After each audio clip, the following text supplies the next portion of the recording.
5장 1절부터 보겠습니다. 늙은이를 꾸짖지 말고 권하되 아버지에게 하듯하며 젊은이에게는 형제에게 하듯하고 늙은 여자에게는 어머니에게 하듯하며 젊은 여자에게는 온전히 깨끗함으로 자매에게 하듯하라. 참 과부인 과부를 존대하라. 만일 어떤 과부에게 자녀나 손자들이 있거든 그들로 먼저 자기 집에서 효를 행하여 부모에게 보답하기를 배우게 하라. 이것이 하나님 앞에 받으실 만한 것이니라. 참 과부로서 외로운 자는 하나님께 소망을 두어 주야로 항상 간구와 기도를 하거니와 향락을 좋아하는 자는 살아있으나 죽었느니라. 내가 또한 이것을 명하여 그들로 책망받을 것이 없게 하라.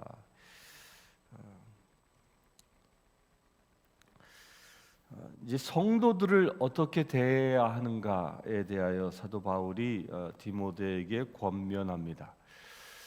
교회의 특징은 다양한 연령층, 갓 태어난 어린아이부터 고령의 분들까지 골고루 존재하고 있는 것이 교회입니다. 그 다양한 계층들을 대하는데 어떻게 대해야 하는가? 늙은이를 꾸짖지 말고 아버지께 하듯하고 또한 이렇게 늙은 여자에게는 어머니께 대하듯하고 젊은 사람에게는 형제를 대하듯하고 또한 젊은 여자에게는 깨끗함으로 자매에게 하듯하라라고 얘기하는데 여기서 말하고 있는 사도 바울이 성도들을 대하는 태도를 가족의 비유해서 말하고 있습니다.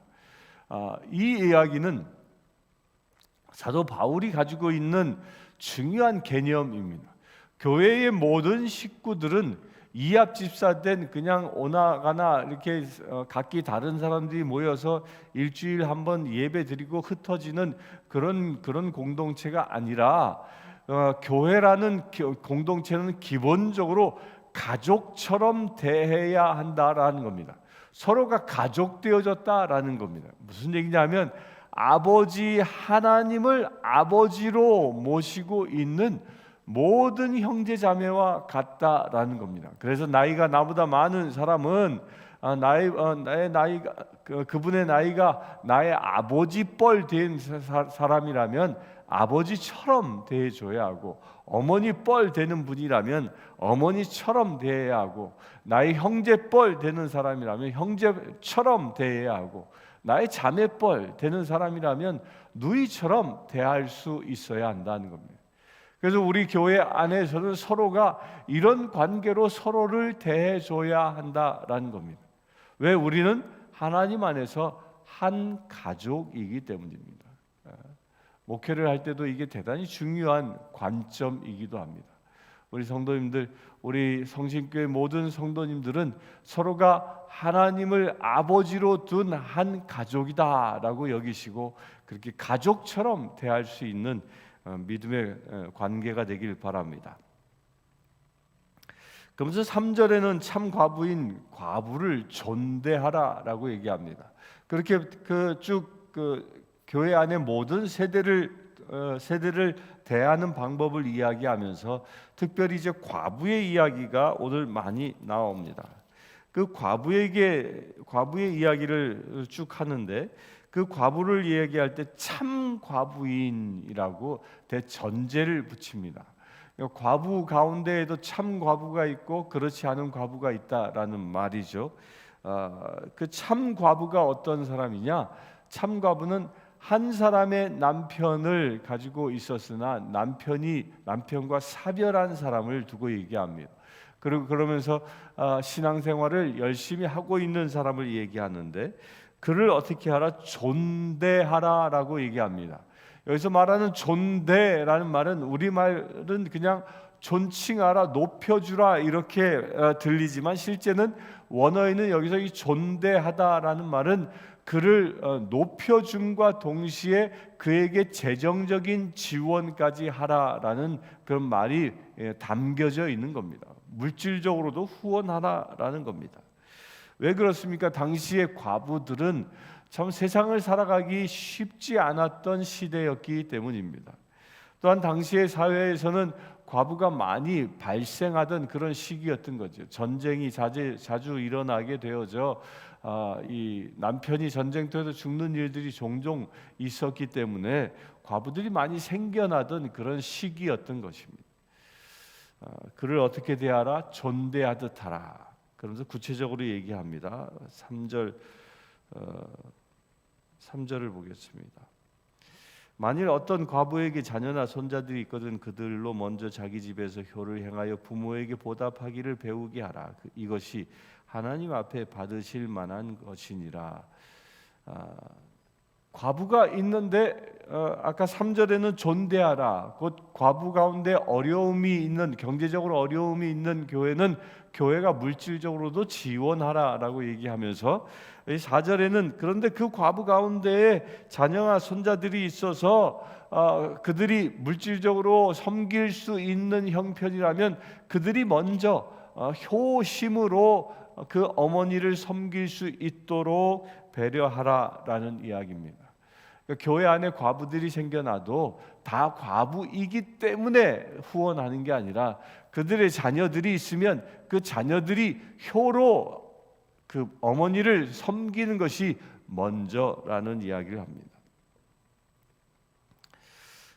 5절 참 과부로서 외로운 자는 하나님께 소망을 두어 주야로 항상 간구와 기도를 하거니와 향락을 좋아하는 자는 살아있으나 죽었느니라. 여기서 참 과부와 그렇지 않은 과부를 이렇게 구분합니다. 참 과부는 오직 하나님께 소망을 두며 기도에 열심인 사람. 우리 성경에서도 복음서에 나오죠. 안나라는 한 여인, 예수님께서 이 할례를 받고 주님 전에 봉헌되어질 때 그때 예수님을 만났던 여인입니다. 그 여인은 과부였다라고 얘기하죠. 그 과부로 일생을 살아오면서 그가 했던 일이 무엇입니까? 성전에서 주야로 기도하는 일을 했던 사람입니다. 그렇게 주야로 기도함으로 인하여 그는 메시아, 그들의 소망인 메시아를 만나는 영광을 얻은 것처럼 이런 사람들이 바로 참 과부다라는 겁니다. 향락을 좋아하는 자는 살았으나 죽었노라. 이건 과부뿐만 아니라 모든 사람에게 해당되어지는 얘기입니다. 모든 사람들은 그리스도인들이나 세상에 속해 있는 사람들이나 향락을 좋아하는 것, 노름에 빠진다거나 어떤 이 유흥에 빠져버린다거나 말초적인 신경을 자극하는 것에 중독된다거나 이런 모든 것에 빠져 있는 사람들은 그가 비록 육신이 지금 살아서 숨쉬고 있다 할지라도 그는 죽은 자와 다를 바 없다라는 얘기입니다. 7절입니다. 내가 또한 이것을 명하여 그들로 책망받을 것이 없게 하라. 그들에게 뭐하라? 이것을 명령하여 책망받을 게 없게 하라. 바울이 권면하는 것이죠. 그래서 이 목회하는 데는 사람들이 견나가지 아니하도록 또 이 향락에 빠지지 아니하도록 또 어려움에 빠진 사람들은 구제하는 일에 모든 것을 살펴 행할 수 있어야 하는 것입니다. 8절 봅니다. 누구든지 자기 친족 특히 자기 가족을 돌보지 아니하면 믿음을 배반한 자요 불신자보다 더 악한 자니라. 자기 친족 자기 가족을 돌보라라는 것. 우리 친족 가운데 과부가 있으면 과부를 돌볼 수 있어야 합니다. 또 어려움에 빠진 사람이 있으면 어려움에 빠진 사람을 돌볼 수 있어야 한다는 겁니다. 9절 과부로 명부에 올린 자는 나이가 60이 덜 되지 아니하고 한 남편의 아내였던 자로서 선한 행실의 증거가 있어 혹은 자녀를 양육하며 혹은 나그네를 대접하며 혹은 성도들의 발을 씻으며 혹은 환난 당한 자들을 구제하며 혹은 모든 선한 일을 행한 자라야 할 것이요. 선한 과부가 어떤 사람이냐, 참 과부가 어떤 사람이냐, 바로 이렇게 10절에 있는 이야기인데 그 대전제가 60이 덜 되지 아니하고, 이 말은 60 이상이 된 사람을 얘기하는 겁니다. 환갑이 지난 여인들을 두고 얘기하는 것이죠. 이때 당시는 이 환갑을 넘겨서 산다라는 건 굉장히 희귀한 존재였습니다. 그 당시에 평균 수명이 굉장히 낮았던 시기였기 때문에 환갑까지 산다 그러면 지금으로 얘기하면 아마 90세 이상 되신 분을 말하지 않을까 싶을 정도로 그렇게 이제 고령의 사람을 지칭하고 있는 것입니다. 그렇게 고령의 사람들 가운데에 과부된 자를 얘기하는데, 그 과부된 자를 다 그 나이가 들었기 때문에 섬기는 것이냐, 교회 안에서 보살피는 것이냐, 그렇지 않다라는 거예요. 선한 행실을 하고 자녀를 잘 양육하고 나그네도 대접을 하고 성도들의 발도 씻겨주고 혹은 환난당한 자를 구제하고 모든 선한 일을 행하는 삶을 살았던 사람, 이런 사람들이 과부로 60이 넘어 이제 고령에 접어들면 그런 사람들을 교회가 솔선해서 우선적으로 섬길 수 있어야 한다라는 겁니다. 당시에 이 에베소 교회의 규모를 보아도요, 큰 교회가 아니었습니다. 소규모의 이 교회였기 때문에 재정적으로 이렇게 넉넉한 교회는 아니었죠. 그 적은 재정을 가지고 교회 안에 어려운 사람들을 섬겨야 했었는데, 그러다 보니까 모든 사람을 다 베푸는 것이 아니라 특별히 하나님을 위하여, 예수 그리스도를 위하여 헌신하여 나이가 든 사람을 우선적으로 섬기라라는 이야기를 하고 있습니다. 11절입니다. 젊은 과부는 올리지 말지니 이는 정욕으로 그리스도를 배반할 때에 시집가고자 함이니 처음 믿음을 저버렸으므로 정죄를 받느니라. 젊은 과부는 다시 제가 하는 것을 권면하라라는 말을 이렇게 얘기하고 있는 겁니다. 13절, 또 그들은 게으름을 익히 집집으로 돌아다니고 게으를 뿐 아니라 쓸데없는 말을 하며 일을 만들며 마땅히 아니할 말을 하나니 그러므로 젊은이는 시집가서 아이를 낳고 집을 다스리고 대적에게 비방할 기회를 조금도 주지 말기를 원하노라. 젊은 과부들은 빨리 시집을 제가 하는 것을 권면합니다. 이때 당시에는 일부 다처제가 횡행하고 있었던 시기였죠. 물론 그 일부 일처제가 교회 안에 기본적인 전통입니다. 그런데 왜 그 시대에는 일부 다처제가 허용되어졌냐 하면, 당시에는 특별히 이 유목 사회에서는 일부 다처제가 아주 보편화되어져 있습니다. 그게 왜 그러냐면, 그때 당시에는 이 유목민들은 이동해 다니면서 살다 보니까 외부 사람들과 잦은 시비가 붙게 되고, 그래야 싸움에 휘말리게 되고, 또한 부족 간의 전쟁도 일어나게 됩니다. 그 수많은 전쟁터에서, 그 싸움 속에서, 갈등 속에서 남자들이 많이 죽어갔던 그런 시기였습니다. 그러다 보니까 여자들이 생과부가 되어 살아갈 수밖에 없는 그런 시기였기 때문에 일부 다처제가 허용되어졌던 것이죠. 그런 개념에서 이야기하는 겁니다. 젊은 과부는 다시 제가 해서 살림을 꾸리는 것이 옳다라는 그때 당시의 상식을 두고 얘기하고 있는 것입니다. 이제 그러면서 젊은 과부된 사람들에 대하여 주의를 주고 있는 것이죠. 쓸데없는 말, 게으르고 쓸데없는 말을 하고 이런 사람들, 이런 행동을 하지 말라는 거죠. 그런 기회를 주지 말라는 겁니다. 과부이다 보니까 자식도 없이 남편이 죽었다면 혼자이다 보니까 괜히 여기저기 다니면서 말거리를 만들어내는 일들을 젊은 과부들이 당시에 많이 했었나 봅니다. 그것을 하지 못하도록 하라는 것입니다. 우리 그리스도인들은 쓸데없는 말을 하는 자가 아니라 마땅히 해야 할 말, 곧 그리스도의 복음을 선포하는 그런 입술이 되어져야 합니다. 15절 이미 사탄에게 돌아간 자들도 있도다. 만일 믿는 여자에게 과부 친척이 있거든 자기도 도와주고 교회가 짐지지 않게 하라. 이는 참 과부를 도와주게 하려 함이라. 과부를 돌보는 이야기를 계속합니다. 그러니까 과부를 돌보되 두 가지 부류죠. 참 과부는 교회가 온전히 그를 섬길 수 있어야 하고, 그렇지 아니하는 사람들, 쓸데없는 말을 하고 게으르고 교회 안에 문제를 야기하는 이런 사람들은, 그런 사람들 과부라는 이유 하나 때문에 도울 필요가 없다라고 얘기하고 있습니다.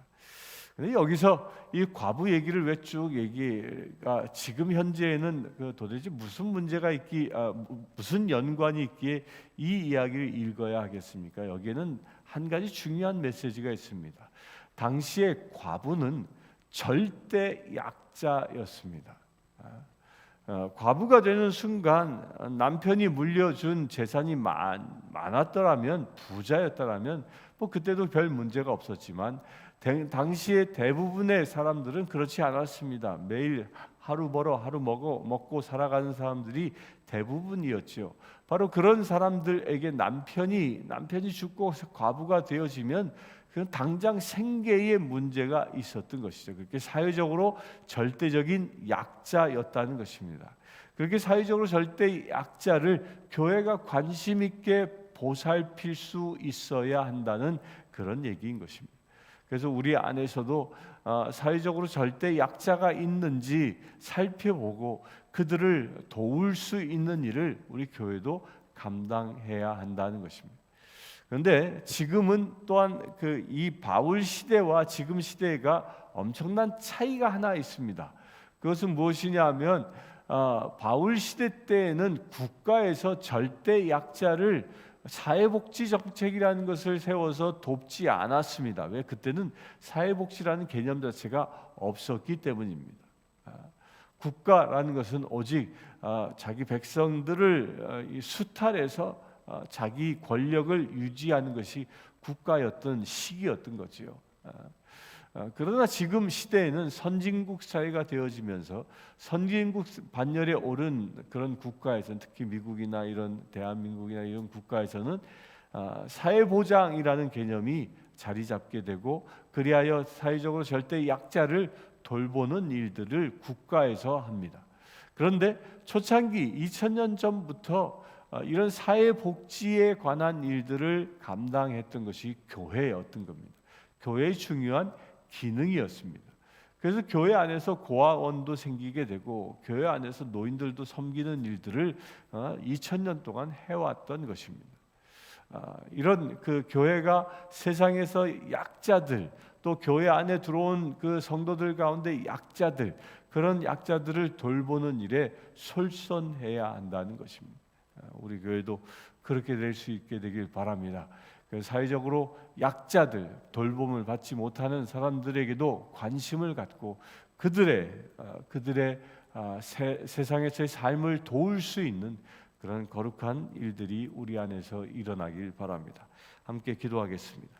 주 아버지 하나님, 가장 연약한 이들을 섬길 수 있는 은혜를 주심을 감사합니다. 디모데에게 가장 연약했던 과부를 섬기라 말씀하신 것처럼, 우리 또한 이 세상에서 가장 연약한 이들을 섬길 수 있는 우리 교회 되어지기를 원합니다. 우리 주 예수 그리스도의 이름으로 기도드리옵나이다. 아멘.